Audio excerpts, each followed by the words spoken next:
The lobby was buzzing with the usual morning rush.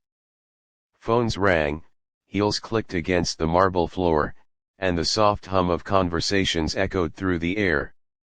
But for one visitor standing uncertainly at the entrance, the chaos of the world seemed muffled because he could not hear a single sound. Amelia, the receptionist, noticed him immediately. He looked lost, his eyes darting across the room, searching for something or someone that could bridge the silence. Without hesitation, she smiled warmly and raised her hands. She began signing, her fingers flowing gracefully as she asked, "How can I help you?" The man's eyes widened. Relief washed over his face as he quickly signed back, thanking her. Few people ever took the time to communicate with him in his own language. In that moment, Amelia didn't realize that her simple kindness was being carefully observed from across the room, in a corner office, behind tinted glass walls. The observer was none other than Nathaniel Carter, a millionaire businessman known for his sharp instincts and colder-than-ice demeanor. To everyone in the company, Nathaniel was intimidating, a man who measured people only by their results. But today, he sat frozen in his chair, watching the scene play out. He hadn't expected to be moved. He hadn't expected a receptionist to reveal something so rare: genuine compassion.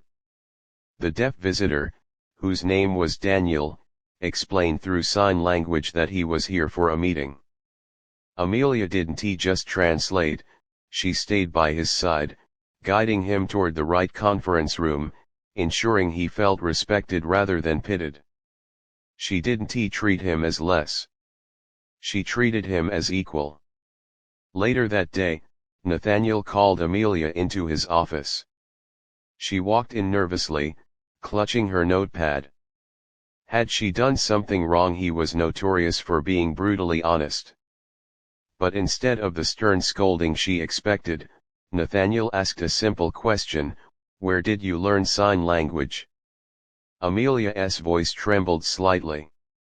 "My younger brother is deaf. Growing up, people ignored him, mocked him, or pretended he wasn't there. I promised him I'd never let anyone feel that invisible if I could help it." Her words struck Nathaniel deeper than he cared to admit. He leaned back, silent for a long time. For years, his wealth had built walls around him, walls of luxury, of status, of isolation. But Amelia's sincerity broke through effortlessly.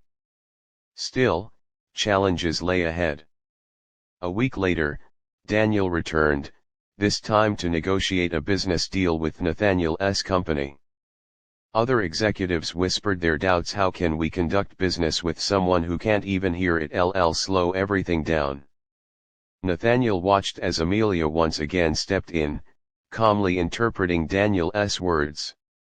But when Daniel signed something unexpected, Amelia froze for a moment before relaying his message. "He says that people underestimate him because of his deafness. He says he's not here for pity, he's here to prove that his work can speak louder than any voice." The room fell silent. Nathaniel stared at Daniel, then at Amelia, realizing the truth in those words. The challenge wasn't Daniel's hearing loss, it was the prejudice and impatience of the world around him.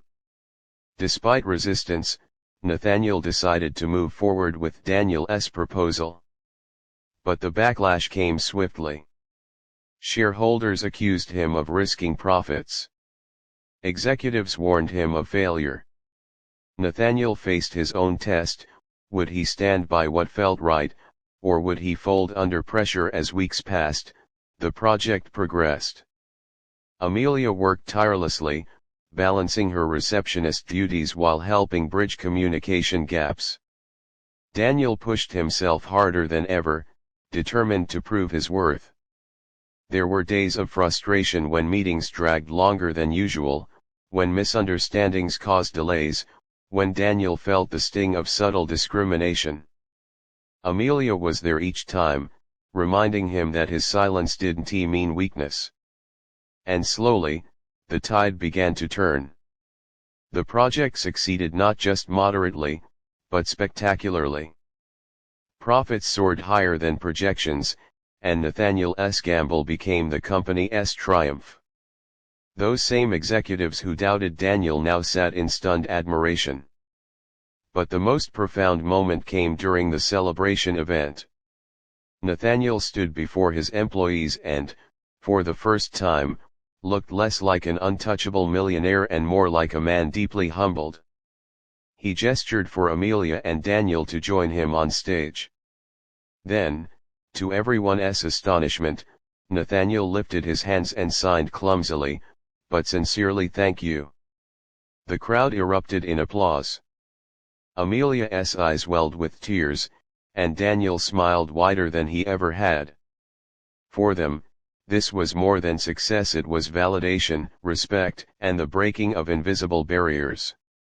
From that day onward, Nathaniel implemented a company-wide program for inclusivity, including sign language training sessions, accessibility upgrades, and new hiring initiatives. Amelia was promoted, no longer just a receptionist but the leader of an entire department dedicated to diversity and employee support. The message spread far beyond the walls of the company: greatness isn't measured by titles, wealth, or even abilities.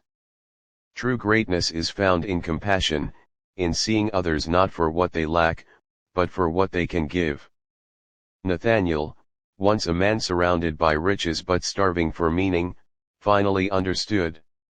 He had witnessed how a simple act, a receptionist greeting a deaf visitor in sign language, could ignite change powerful enough to transform lives. And as Amelia often told her brother, with a smile that never failed to light up her face, sometimes the smallest gestures can echo louder than words ever could.